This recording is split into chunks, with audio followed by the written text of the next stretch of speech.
Hello, everyone, and welcome back. In August of 1947, cities across the Indian subcontinent filled with celebration. Flags rose over government buildings, crowds gathered in the streets, speeches announced the end of British colonial rule, and millions of people welcomed the arrival of independence. For India and Pakistan, it was the beginning of a new political age, but while some people were celebrating freedom, others were closing the doors of their homes for the final time. Families packed clothes, jewelry, food, photographs, and whatever else they could carry. They climbed onto trains, carts, trucks, and crowded roads. Many believed they would return after the violence ended. Most never did. The partition of India was one of the largest movements of people in modern history. Around 14 million people crossed newly created borders in both directions. Muslims traveled toward Pakistan. Hindus and Sikhs traveled toward India. Some historians estimate that several 100,000 people were killed. Others place the number closer to 1 or even 2 million. The exact number may never be known. What is known is that independence, one of the most important victories over colonial rule, arrived together with fear, displacement, and extraordinary violence. So, how did freedom produce such suffering? And what happens when political leaders draw a border through a society where communities, families, languages, and memories have been connected for centuries? To understand partition, we have to begin before India and Pakistan existed as separate states. British India was not one simple, uniform society. It was a vast and complicated world of regions, religions, languages, social classes, and political traditions. Hindus formed the majority of the population, but tens of millions of Muslims lived across the subcontinent. Sikhs were especially concentrated in Punjab. There were also Christians, Buddhists, Jains, Parsis, and many other communities. These groups were not divided into separate, clearly marked territories. In many towns and villages, Hindus, Muslims, and Sikhs lived beside one another. They traded in the same markets, spoke the same local languages, worked on the same land, and participated in shared cultural traditions. Religious identity mattered, but it was only one part of life. A person might also identify strongly with a region, a language, a village, a profession, or a social class. British colonial rule gradually made religious identity more politically significant. The colonial government counted people through censuses, classified communities, and created political systems in which representation was sometimes organized by religion. Separate electorates allowed members of certain religious communities to vote for representatives from their own group. These policies did not create religious differences from nothing, but they helped transform flexible identities into official political categories. Numbers began to matter in a new way. If a province contained a Muslim majority, who should govern it? If India became independent and democratic, would the Hindu majority always dominate the central government? Could constitutional protections truly guarantee the rights of minorities? These questions became increasingly urgent as the movement for independence grew.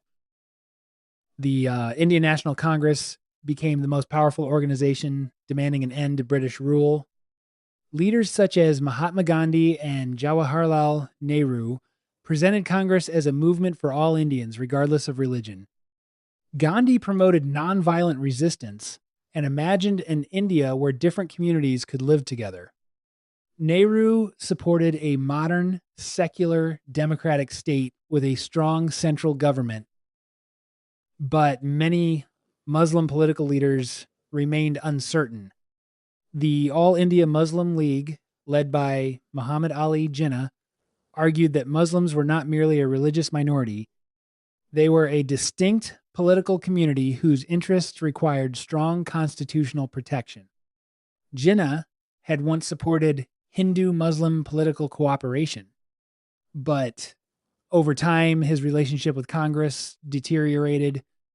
He came to believe that Congress leaders might speak in the name of all Indians while building a political system in which Muslims would remain permanently outnumbered. The demand for Pakistan emerged from this fear. At first, Pakistan was not always described with complete geographical precision. For some supporters, it meant an independent Muslim state. For others, it meant a group of highly autonomous Muslim majority regions within a loose Indian federation. The idea was powerful, partly because different people could imagine different versions of it. But a political slogan can remain flexible only until someone has to draw it on a map. The Second World War accelerated the crisis. Britain emerged from the war victorious but economically weakened. The empire no longer had the same money, confidence, or military capacity to rule India indefinitely. Indian nationalism had also become too strong to suppress permanently. By the mid-1940s, British withdrawal seemed increasingly unavoidable.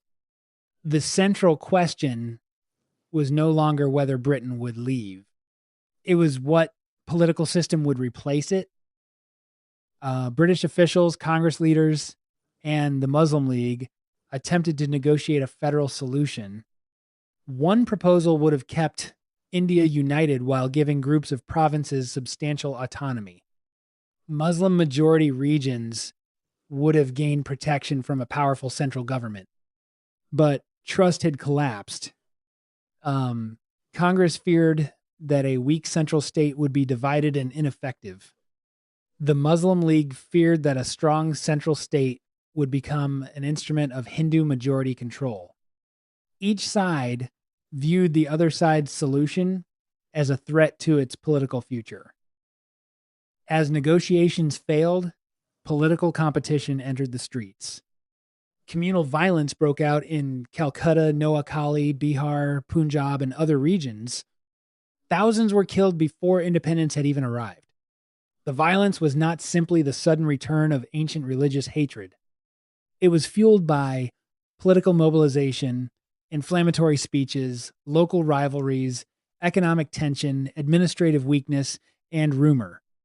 One attack created fear somewhere else. Stories of murdered families or abducted women traveled quickly, often becoming exaggerated as they spread. People who had lived peacefully beside their neighbors began to wonder whether those neighbors might attack first. This created what political thinkers sometimes call a security dilemma. One community armed itself for protection. Another community interpreted those weapons as preparation for an attack. It armed itself in response. Both sides believed they were acting defensively, yet each side's fear made violence more likely. By early 1947, many political leaders had concluded that partition was the only way to prevent a larger civil war.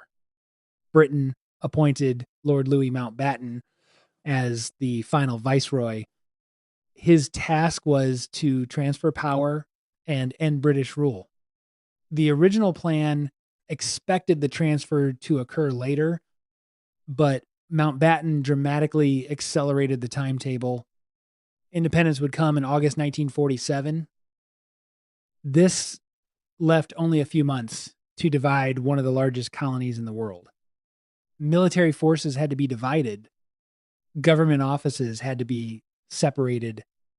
Money, equipment, records, railway systems, and civil servants had to be assigned to two new states. Most importantly, borders had to be created. The responsibility for drawing the boundary fell largely to Cyril Radcliffe, a British lawyer who had never previously visited India. He was given roughly 5 weeks to divide Punjab in the west and Bengal in the east. On paper, the task appeared administrative. Muslim majority areas would generally go to Pakistan. Hindu and Sikh majority areas would generally go to India, but populations were mixed.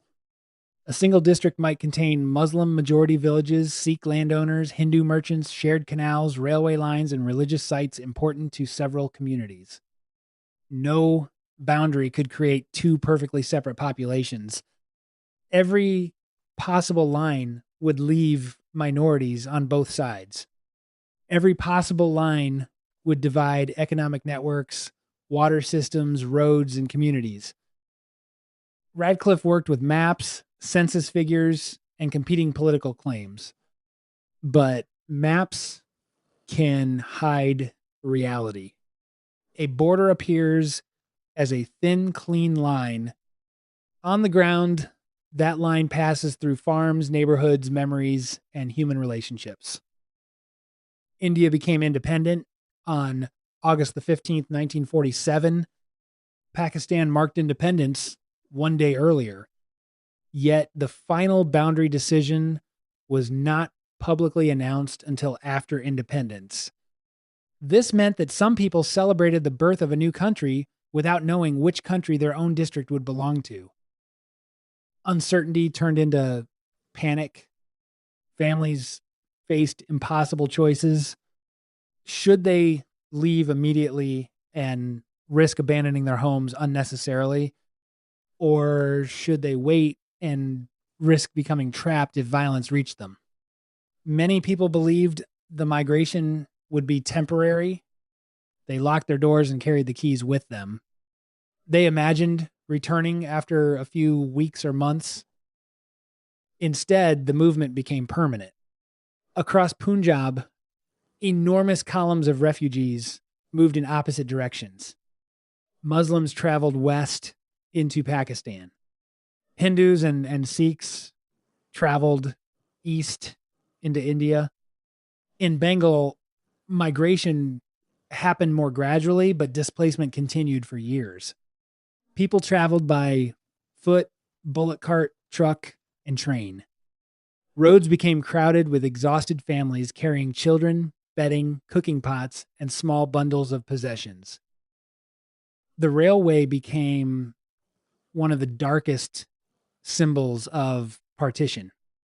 Under British rule, trains had connected cities and markets across the subcontinent. During partition, they became vehicles of escape. Stations overflowed with refugees.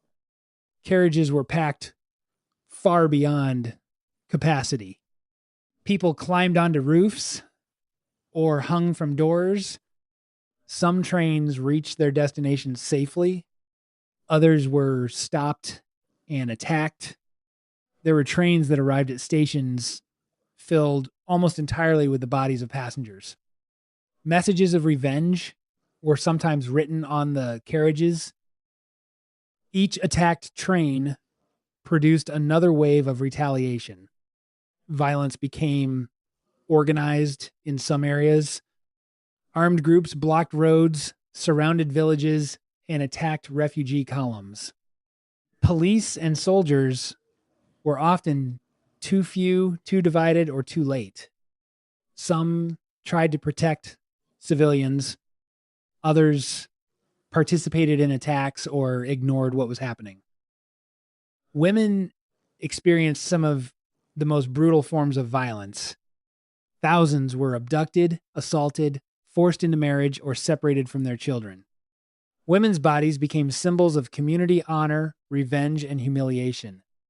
In some families, women were killed by relatives who claimed they were protecting them from capture or conversion. After partition, India and Pakistan created programs to recover abducted women and return them to their original communities. But even these rescue efforts could deny women the right to decide their own future. Some had spent years in new households. Some had children.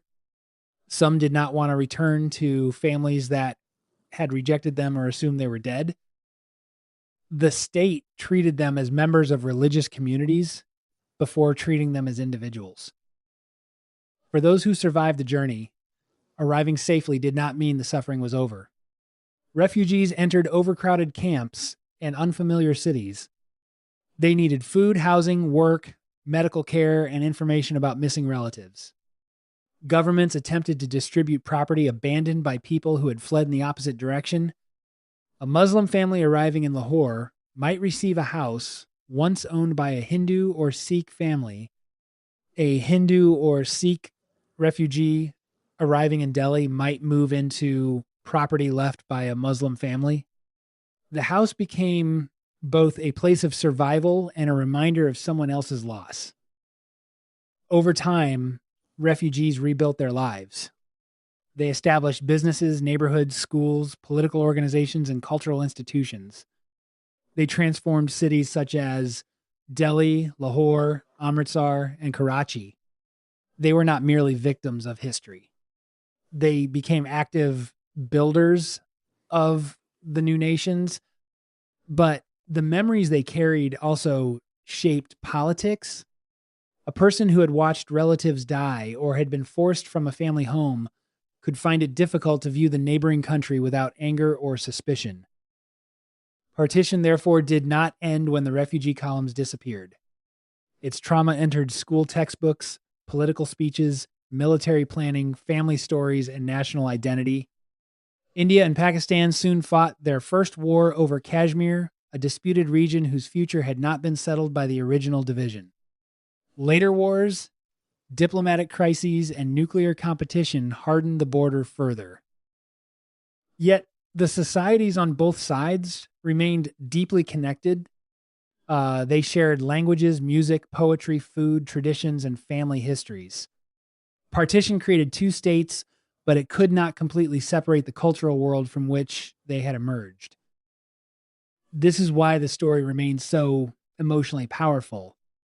It is not only a story of conflict between strangers, it is also a story of neighbors who became foreigners, families divided by borders, and people who spent the rest of their lives remembering a homeland they could no longer visit. The partition of India teaches us that a border is never just a line. For governments, borders define sovereignty and citizenship. For ordinary people, they can divide families, property, language, memory, and belonging. Partition also shows the danger of rushed political transitions. British officials wanted to leave quickly. Indian and Pakistani leaders wanted control of their new states, but ordinary civilians were given little time, limited information, and inadequate protection. The political transfer happened faster than society could adjust. This does not mean that independence itself caused the catastrophe. The people of South Asia had every right to end colonial rule. Britain had governed the region without democratic consent and had repeatedly placed imperial interests above local welfare. But the manner of withdrawal mattered. Freedom arrived through institutions weakened by distrust, communal fear, and a border created under extreme pressure. States often remember their beginnings through ceremonies. They remember the speeches, the flags, the constitutional acts, and the moment power changed hands. Families remember different things. They remember the house they left behind, the train that did not arrive, the neighbor who offered protection, the relative who disappeared, the photograph carried across the border, and the key to a home in a country that no longer felt reachable. The partition of India gave birth to two independent nations, but its deepest history lives not in maps or official documents.